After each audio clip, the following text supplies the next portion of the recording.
नमस्कार मित्रांनो, आपल्या सगळ्यांचे या व्हिडिओमध्ये स्वागत आहे.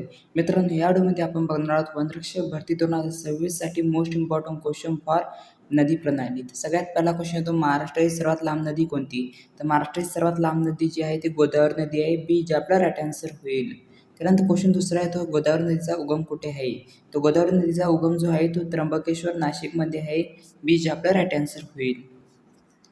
त्यानंतर क्वेश्चन तिसरा येतो, कृष्णा नदीचा उगम कुठे आहे? तर कृष्णा नदीचा उगम जो आहे तो महाबळेश्वरमध्ये आहे. ए जे आपला राईट आन्सर होईल.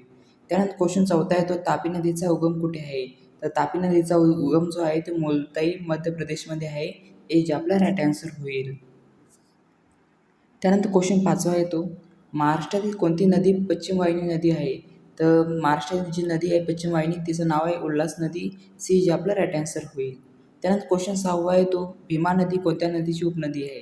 तर भीमा नदी जी आहे ती कृष्णा नदीची उपनदी आहे. बी जे आपला राईट आन्सर होईल.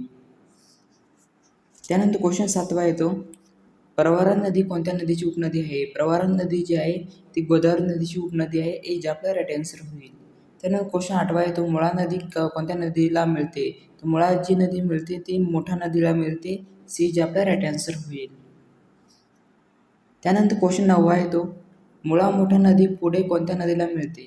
तर मुळा मोठा नदी जी आहे ती भीमा नदीला मिळते. तर बी जे आपला राईट आन्सर होईल. त्यानंतर क्वेश्चन दहावा येतो, पंचगंगा नदी कोणत्या नदीची उपनदी आहे? तर पंचगंगा नदी जी आहे ती कृष्णा नदीची उपनदी आहे. बी जे आपला राईट आन्सर होईल. त्यानंतर क्वेश्चन 11वा येतो, वेनगंगा नदी कोणत्या नदीची उपनदी आहे? तर वेनगंगा नदी जी आहे ती नदी प्रणहिता नदीची उपनदी आहे. ए जे आपला राईट आन्सर होईल. त्यानंतर क्वेश्चन 12वा येतो, वर्धा नदी पुढे कोणत्या नदीला मिळते? तर वर्धा नदी जी मिळते ती प्रणहिता नदीला मिळते. बी जे आपला राईट आन्सर होईल.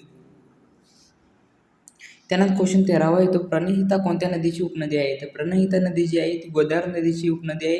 बी जे आपला राईट आन्सर होईल. त्यानंतर क्वेश्चन 14वा येतो, पूर्णा नदी कोणत्या नदीची उपनदी आहे? तर पूर्णा नदी जी आहे ती गोदावरी नदीची उपनदी आहे. ए जे आपला राईट आन्सर होईल. त्यानंतर क्वेश्चन 15वा येतो, मांजरा नदी कोणत्या नदीची उपनदी आहे? तर मांजरा नदी जी आहे ती गोदावरी नदीची उपनदी आहे. बी जे आपला राईट आन्सर होईल. त्यानंतर क्वेश्चन 16वा येतो, सिंदफणा नदी कोणत्या नदीला मिळते?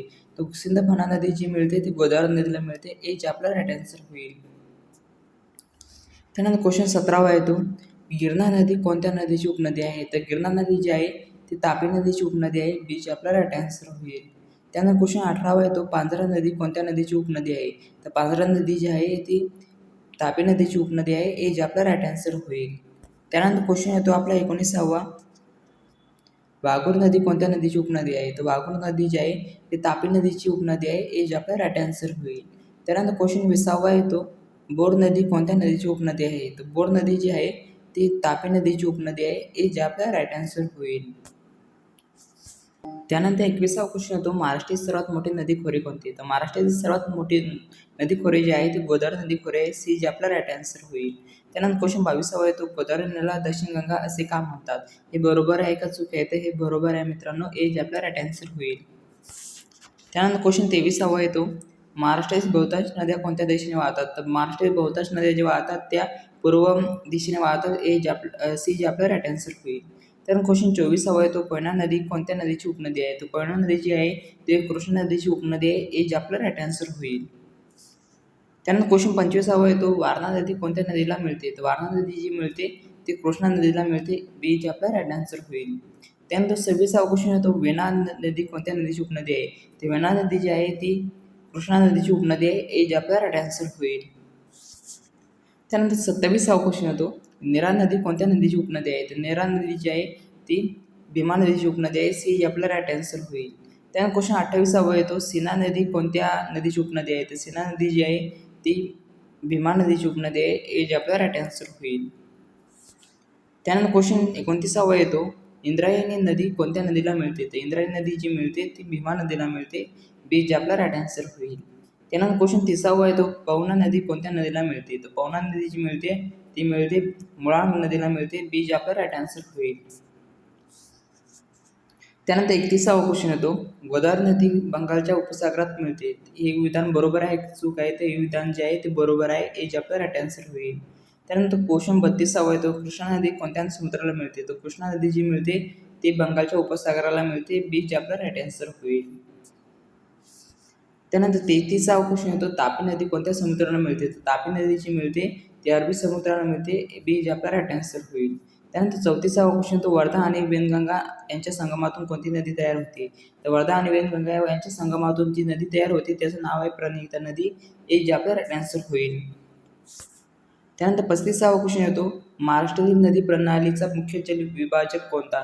तर महाराष्ट्रातील नदी प्रणालीचा मुख्य जल विभाजक जो आहे तो आहे सह्याद्री पर्वतरांग. बी जे आपला राईट आन्सर होईल. त्यानंतर 36वा क्वेश्चन येतो, कोणती नदी पुणे शहरातून वाहते? तर पुणे शहरातून वाहणारी नदी जी आहे ती मुळा मोठी नदी आहे. हे जे आपला राईट आन्सर होईल. त्यानंतर क्वेश्चन 37वा येतो, नाशिक शहर कोणत्या नदीच्या काठी आहे? तर नाशिक शहर जे आहे ते गोदावरी नदीच्या काठी आहे. हे जे आपला राईट आन्सर होईल. त्यानंतर 38वा क्वेश्चन येतो, सांगली शहर कोणत्या नदीच्या काठी आहे? तर सांगली शहर जे आहे ते कृष्णा नदीच्या काठी आहे. हे जे आपला राईट आन्सर होईल. त्यानंतर 39वा क्वेश्चन येतो, कराड येथे कोणत्या दोन नद्यांचा संगम आहे? तर कराड येथे जे दोन नद्यांचा संगम आहे त्याचं नाव आहे कृष्णा आणि कोयना नदी. तर हे जे आपला राईट आन्सर होईल. त्यानंतर क्वेश्चन 40वा येतो, पैठण कोणत्या नदीवर वसले आहे? तर पैठण जे आहे ते गोदावरी नदीवर बसलेले आहे. तर हे जे आपला राईट आन्सर होईल. त्यानंतर 41वा क्वेश्चन येतो, जायकवाडी धरण कोणत्या नदीवर आहे? तर जायकवाडी धरण जे आहे ते गोदावरी नदीवर आहे. हे जे आपला राईट आन्सर होईल. त्यानंतर 42वा क्वेश्चन येतो, उजनी धरण कोणत्या नदीवर आहे? तर उजनी धरण जे आहे ते भीमा नदीवर आहे. हे जे आपला राईट आन्सर होईल. त्यानंतर 43वा क्वेश्चन येतो, कोयना धरण कोणत्या नदीवर आहे? तर कोयना धरण जे आहे ते कोयना नदीवर आहे. हे जे आपला राईट आन्सर होईल. त्यानंतर 44वा क्वेश्चन येतो, हातनूर धरण कोणत्या नदीवर आहे? तर हातनूर धरण जे आहे ते तापी नदीवर आहे. हे जे आपला राईट आन्सर होईल. त्यानंतर 45वा क्वेश्चन येतो, गंगापूर धरण कोणत्या नदीवर आहे? तर गंगापूर धरण जे आहे ते गोदावरी नदीवर आहे. हे जे आपला राईट आन्सर होईल. त्यानंतर 46वा क्वेश्चन येतो, महाराष्ट्रात सर्वाधिक उपनद्या कोणत्या नदीला आहेत? तर महाराष्ट्रात सर्वाधिक उपनद्या जे आहे ते गोदावरी नदीला आहे. हे जे आपला राईट आन्सर होईल. त्यानंतर 47वा क्वेश्चन येतो, महाराष्ट्रात सर्वात मोठी पश्चिम वाहिनी नदी कोणती? महाराष्ट्रात सर्वात मोठी पश्चिम वाहिनी नदी जी आहे ती आहे वेतरणा नदी. डी जे आपला राईट आन्सर होईल. त्यानंतर 48वा क्वेश्चन येतो, गोदावरी नदी महाराष्ट्रातून कोणत्या दिशेने वाहते? तर गोदावरी नदी जी वाहते ती वाहते पश्चिम ते पूर्व या दिशेने वाहते. हे जे आपला राईट आन्सर होईल. त्यानंतर क्वेश्चन 49वा येतो, महाराष्ट्रीय नदी प्रणालीचा सर्वाधिक क्षेत्र कोणत्या नदी खोऱ्यात खाली येते? तर महाराष्ट्रीय नदी प्रणालीचं सर्वाधिक क्षेत्र जे येते ते गोदावरी नदीच्या खोऱ्यात खाली येते. तर हे जे आपलं राईट आन्सर होईल. त्यानंतर 50वा क्वेश्चन येतो, वनरक्षक भरतीच्या दृष्टीने महाराष्ट्रातील 3 प्रमुख नदी प्रणाली कोणत्या आहेत? तर वनरक्षक भरतीच्या दृष्टीने महाराष्ट्रातील 3 प्रमुख नद्या ज्या आहेत ते आहेत गोदावरी, कृष्णा आणि तापी. तर हे जे आपलं राईट आन्सर होईल. तर मित्रांनो, व्हिडिओ आवडला असेल तर लाईक, शेअर, सबस्क्राईब करा. व्हॉट्सअप ग्रुपला जॉईन करून घ्या. डिस्क्रिप्शन बॉक्समध्ये लिंक दिलेली आहे.